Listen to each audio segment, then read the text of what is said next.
வேலவனை காண்கையிலே விழிவோரம் கண்ணீர் பெருகிடுமே. கந்த சஷ்டி கவச்சம் போதுவோர்க்கு கந்தன் கருணை என்றும் துணை வருமே. பங்குனி உத்திர நாளினிலே உனை நினைந்தே காவடி சுமந்து வந்தோம். புன்னகை புரியும் ஷண்முகனே உன் சன்னதி தேடி ஓடி வந்தோம்.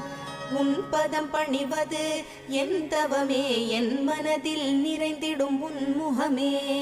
ஷண்முக பிரிய குஹ குரு சரவணனே வந்தே இன்னருளை தர வேண்டும்.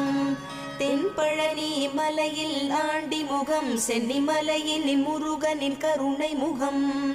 மன ஆறுதல் தந்திடும் ஆறு முகம் தருவாய் பக்தருக்கு 100 வரம். கோதையர் இருவர் மலை மேலிருக்க திருமுருகனும் எழிலாய்